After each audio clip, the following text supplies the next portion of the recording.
તો રામ રામ ભાઈ, તો ઘણા લોકો મને મેસેજ કરતા કે સર અમારે ને ઓવર ટ્રેડિંગ થાય છે, મતલબ કે અમારું જે લોસ છે વધારે લોસ થઈ જાય છે અને જે પ્રોફિટ આવેલું હોય છે એ પણ લોસમાં કન્વર્ટ થઈ જાય છે. ઓકે, તો એક વસ્તુ ધ્યાન રાખજો, ઓવર ટ્રેડિંગ છે ને રોકવું તમારા હાથમાં છે, મારા હાથમાં બિલકુલ નથી. ઓકે, પણ હું તમને થોડું સજેશન આપી શકું, એના પ્રમાણે તમે કામ કરો તો તમારું ઓવર ટ્રેડિંગ રોકાઈ શકે છે. ઓકે, તો એક વસ્તુ ધ્યાન રાખો, જ્યારે તમે ટ્રેડ કરો છો તમારું એને લોસ નક્કી કરી દો દિવસનું, કે હું દિવસમાં એને જાણે કે નક્કી કરી કે 2000 લોસ કરીશું દિવસનું. ઓકે, તો 2000 લોસ થાય છે તો તમે દિવસ ક્લોઝ કરી દો. ઓકે, કે 2000 ઉપર લોસ નહીં લેવાનું, મતલબ કે તમે 2000 નું લોસ નક્કી કર્યું છે, હવે 500 ના સ્ટોપ લોસ લો છો તો તમારે 4 ટ્રેડ થશે. ઓકે, 1000 ના સ્ટોપ લોસ લો છો તો 2 ટ્રેડ થશે. ઓકે, અને 2000 નું સ્ટોપ લોસ લો છો તો તમે એક જ ટ્રેડ કરી શકશો.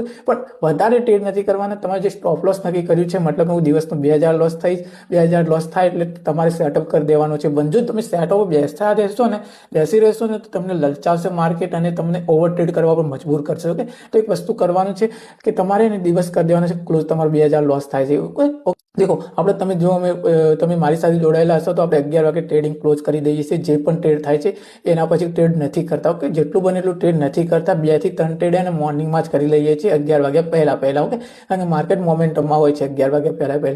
તો એવી રીતે તમારે નક્કી કરવું પડશે. અને બીજી વસ્તુ છે કે ચલો કે તમે એને ટ્રેડ નક્કી કરી દો કે હું 2 ટ્રેડ કરીશ દિવસના, અને તમારી સ્ટ્રેટેજી યા સેટઅપ પ્રમાણે ટ્રેડ કરજો. કારણ કે જો સ્ટ્રેટેજી અને સેટઅપ પ્રમાણે ટ્રેડ નહીં કરો તો ઓવર ટ્રેડિંગ 100% ઓવર ટ્રેડિંગ થશે.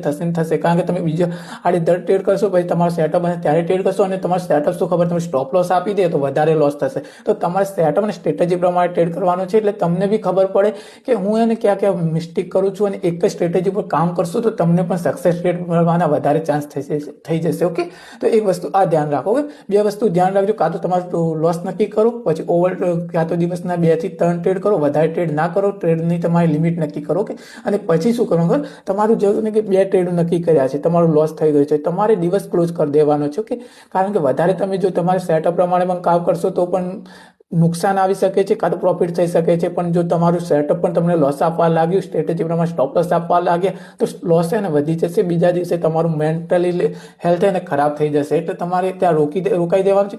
એવું નથી દેવું, નાનું લોસ કરશો તો બીજા દિવસે કવર થશે, જો મોટું લોસ થશે તો કવર નહીં થાય. એક વસ્તુ આ ધ્યાન રાખજો. એટલે આ 2 વસ્તુ તમે કરી શકો છો. તો મેં તમને સજેશન આપ્યું છે, અને ઓવર ટ્રેડિંગ રોકવું તમારા હાથમાં છે. ઓકે, તો જે દોસ્તો તમારા જે ફ્રેન્ડને ઓવર ટ્રેડિંગ થતું એને શેર કરી દેજો, તો તે પણ થોડું કંટ્રોલ કરી શકે.